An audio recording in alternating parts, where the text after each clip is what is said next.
Really excited. Today we have Dr. Travis Bradberry. He's the author of the #1 best-selling book, Emotional Intelligence 2.0. He's also the co-founder of TalentSmart, which is a company that helps people understand emotional intelligence and really help some of the Fortune 500 top level CEOs, businesses, and companies understand intelligence and train them through the process of EQ. It's really an honor to have Dr. Travis Bradberry on Thriving Launch here with us today. All right, Thriving Launchers, I am excited. We've got Dr. Travis Bradberry here. You know, as you maybe are already aware of, he wrote the book, Emotional Intelligence 2.0.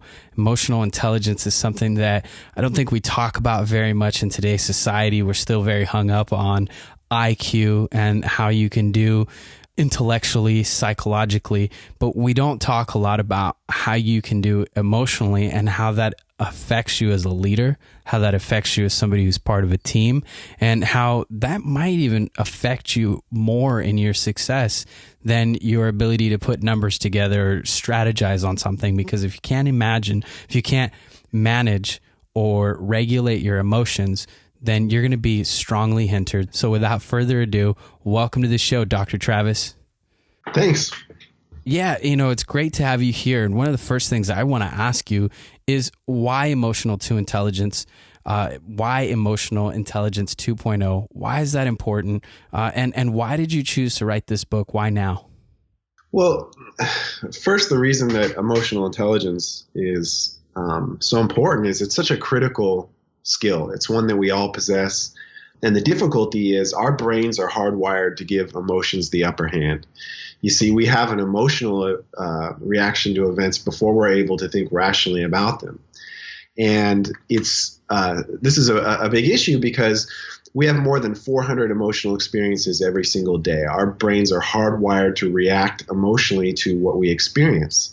So people who are emotionally intelligent tend to do very well in life. They're able to achieve their goals and interact with people more effectively. And as important of a skill as this is, it's something that, the vast majority of us are not taught in school. It's something that people need to learn. That's actually connects to Emotional Intelligence 2.0 as well, because there's other books that have been written on emotional intelligence. The popular ones in particular are very conceptual. They teach people what emotional intelligence is. But my company, TalentSmart, has been training and teaching emotional intelligence since 1996. And a big thing that we heard and learned from people is that they don't want to know what it is. They already know what it is. They want to know how to use it. And that was the premise behind Emotional Intelligence 2.0. It's a book that shows you how to increase your EQ. Sure, it shows you what it is and why it's important and how it operates, but that's the smaller portion of the book. The larger portion of the book are these 66 strategies that are aimed to increase your EQ. And that's really our focus, is how you can go about increasing your EQ. I really love it. I love that you've taken it to the next level. And before we get into the big level of it, can you just give us like a one sentence synopsis of what emotional intelligence is, and then give us a few of those steps?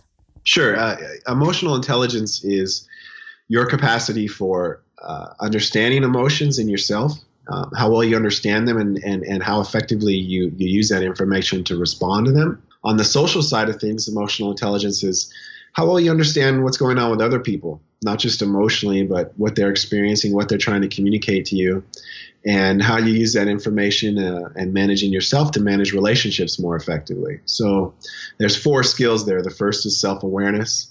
The second is self-management. The third is social awareness. And the fourth is relationship management. One of the things that I remember reading with one of the first big books that really hit people and it came out in a big way was that book by Daniel Goleman, Emotional Intelligence. And I don't know what the subheadline is, but that book really struck me. That was when that was a new topic. It was a new conversation, and everybody was going, whoa, there's this new thing, and it's emotional intelligence, and it could be more important to your success than IQ. And now we've got people like Gary Vaynerchuk, who's, in the internet social media world. He's one of the big names now And he, publicly says this many times over and over is, I'm not really that smart of a guy, but I am very emotionally intelligent. And he says that, but he never really extracts that. So I'm curious from you, why do you think that emotional intelligence might be more important than your IQ? Why do you think some of these big time CEOs and, big time public figures nowadays are saying, EQ is the thing. And if you don't have this, then you're going to really struggle? Well, I think it's something that people intuitively understand based on their experience. We've all seen that individual that may have been at the top of his or her class or went to the best school, and they're just really kind of a train wreck or a bull in the china shop around the office or in their life. And what's really holding them back is emotional control, self-awareness, and being able to relate and connect with other people. So I think that's something that people can, it's easy for them to understand intuitively because they see it in action. But that's really different than actually being able to do something with it. And, I should also add that the academic research really backs this up, that your IQ only explains about 20% of how you do in life. And people with average IQs outperform those with the highest IQs 70% of the time. Now, we find that emotional intelligence, at least when my company is largely focused on the workplace, and we've done a lot of studies comparing people's emotional intelligence scores to their job performance. And we actually find that it explains about 58% of how people perform in their chosen profession. So it's a far greater indicator of success than your IQ. I absolutely agree with this. And one thing that I'd love to hear from you is just some things that we can do on a daily basis to strengthen our emotional intelligence. Yeah, it's a really interesting process. Well, there's a couple things you need to know. First, increasing your EQ is a very individualized process. That's why we include the test with the book. So when you read Emotional Intelligence 2.0, it actually includes there's an envelope in the back with a scratch-off passcode that you can use to go online and take our emotional intelligence appraisal test. And it'll give you your scores, but it'll also show you which of the book's 66 strategies will increase your EQ the most. And this is something that we believe so strongly in, that we kind of put our money where our mouth was, because before we published that book in 2009, we'd been selling that assessment separately for $40 for a very long time. And, I believe that so strongly that when I would give keynotes, I speak to large groups several times a year. And when I would give keynotes, I would say, I can't tell you how to increase your EQ because it's a personalized process, and what works for one person may not work for another. And I found over the years that kind of left people with, it was unsatisfactory, I'll say that, for people. And I started writing on LinkedIn a couple of years ago. I joined the influencer program, and I've written a bunch of articles, about 200 so far. And I found that there were certain articles that did much, much better, that people really, really liked. And I got to thinking about them, and I realized that these are three things that apply to most anyone, that anyone can use to improve his or her EQ. So, and I've since incorporated these into my talks. I call them my 3 silver bullets for increasing your EQ. So the first one is get your stress under control. Stress is an absolutely necessary emotion. Without it, we don't take action. We're kind of in sort of boredom, depression land. And as stress increases, it motivates you to act, and you actually achieve optimal performance. The problem is when stress becomes prolonged or too severe, you move into anxiety land, and you kind of melt down where you're actually less effective. So our brains are wired that we need stress, but we need to be able to manage it in order to be more effective. So getting your stress under control, being able to have techniques that you use that calm you down is really critical to increasing your EQ. I'll give you an example of that. There was a study conducted at UC Davis where they taught people to cultivate what they called an attitude of gratitude. So in the experimental group in this study, they received calendar reminders several times a day, and the instructions were to just pause and think of something that they were grateful for. and everyone else just did what they normally do. And what they found is that reduced levels of the stress hormone cortisol by 23% in the experimental group. So having these little techniques, practicing gratitude for someone else, it might be breathing. For another person, it might be mindfulness. These are the kind of things that can really bring your stress levels down and keep your stress from getting too severe. Yeah, it really makes me think of a study that I read about people who had repeated heart attacks, and it was something that it was in their family. So the other family members had that, their parents maybe had that. And one of the things that this doctor really tried to focus on is, instead of the medicine and all the traditional ways that they might treat people with repeat heart attacks, is he had them do stress reducing activities. And what he found, at least, in his particular study with his group, so this wasn't like some major study where we have a huge significant number to go off of in a big university, but it's still something to look at. And what this particular doctor found is that when he had the patients just do simple things like the breathing techniques or practicing gratitude, that their heart attacks didn't actually return. And these patients got way better. And their health changed. And so you're really getting at something really powerful, is that we can change our emotional intelligence just simply by incorporating these simple little exercises like you were mentioning. Yeah, it's a matter of being cognizant of it and aware of what you're experiencing, and then being able to react and do something different as a result. And that kind of leads to my second silver bullet, which is a big one for a lot of people.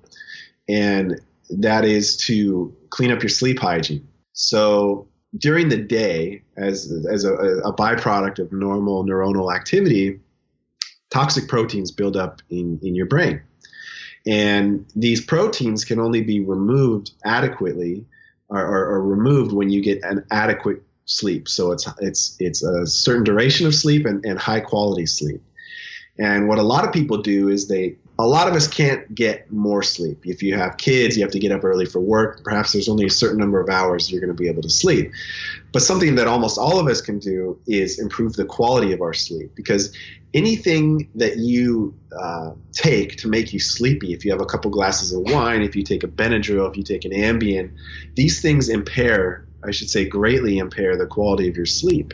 And they diminish your brain's ability to remove these toxic proteins from your brain. The way emotional intelligence is affected is these toxic proteins actually diminish self-control is one of the biggest things that happens from fatigue. It also makes you fatter, though that doesn't really have anything to do with emotional intelligence. It's just a nice motivation for a lot of people that when you don't get enough sleep, you actually your metabolism slows and your body underproduces the hormone that makes you feel full. So, sleep hygiene is a big one. I'll mention one more thing that a lot of people fall victim to when it comes to sleep hygiene, and that is no blue light in the evening. You see, sunlight in the morning is high in blue wavelength light, blue frequency light, and this halts melatonin production. It makes you feel alert.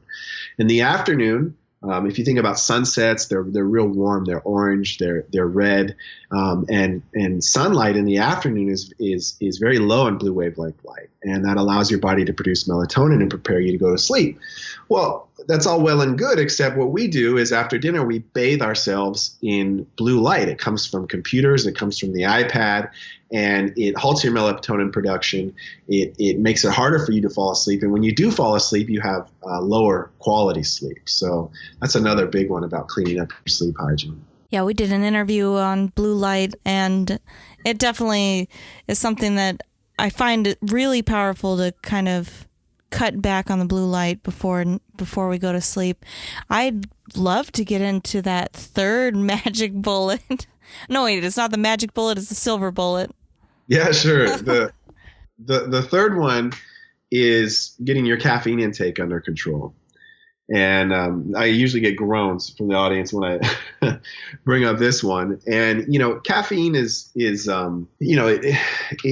causes your body to release adrenaline. So if you drink too much of it, you might have a low EQ moment, right then. But the biggest problem that it causes for people is it is bad for your sleep hygiene. Caffeine has a really long half-life. It has a 6-hour half-life. So if you're having an espresso at 3 o'clock in the afternoon and you want to go to bed at 9, 50% that caffeine is still going to be metabolically active in your body, and it's going to keep you awake, and like the blue light, if you do fall asleep, is really bad for your quality of sleep. So caffeine is really another big one that people can, my suggestion to your caffeine intake under control is just try not to drink too much, but when you do drink caffeine, try to stop around noon, around midday, and that allows enough of it to work its way out of your system that your sleep should be all right. So what I find is if I drink caffeine or eat sugars or don't eat very well, my agitation levels definitely go up. And do you suggest that we all find like those things that make us feel better and make us feel more agitated and really be mindful of those things? Yes, because self-awareness is the foundation of emotional intelligence. It all hinges on self-awareness. And not only are there differences in how you feel emotions and the type of things that push your buttons, there's physical differences too. People have their circadian rhythms. People have different levels of sensitivity to blue light, for example. People certainly have different levels of sensitivity to caffeine and how it impacts your behavior. So part of being self-aware is understanding how this stuff impacts you and having your own regimen for managing that and getting things under control. Absolutely. Before we close out, is there anything else that you want the Thriving Launchers to walk away with? One other thing I'll add is in studying emotional intelligence, we found that it has a very strong connection to earnings. We find that every 1 point increase in EQ adds about $1,300 to people's annual salary. So it's something that can not only, if it impacts your job performance, it ought to impact your earnings as well. And it certainly does. What I love about this interview and everything that you shared, and it's something that, when you go over to Amazon, if you check out the book Emotional Intelligence 2.0, one of the things that you'll see is that hundreds and hundreds of people have read this book. It has a lot of fantastic reviews, some of the most thorough reviews I've ever seen on Amazon. People love this book. And one of the things that people have said repeatedly is that this book was very easy to digest. It had an incredible resource sheet that, that thing that you scratch off, and then you can go over to the website and you can go in there and you can actually take the test. And that test is a fantastic test. It'll teach you a lot about yourself. But one of the things that I really got out of the book and got out of this time with you is how simple this can be. And it was looping back around right now to the very beginning of our interview where you said a lot of books, Daniel Goleman's book, Emotional Intelligence, absolutely love it. But one of the things about it, it's a thick book. It's complicated. Really, for me, it was kind of a complex, dense book. And it was really trying to make a statement about EQ. But your book, it's like we know EQ is there. We know that if we have more balanced emotions and if our emotions are better and we're more aware of ourselves and other people and we can cultivate healthy relationships, great. Let's get that out of the way now. Let's talk about how to improve this. And one of the things that you have done such a fantastic job today, and you've done it in your book, is you've made it very accessible. This doesn't have to be rocket science. It doesn't have to be super complicated.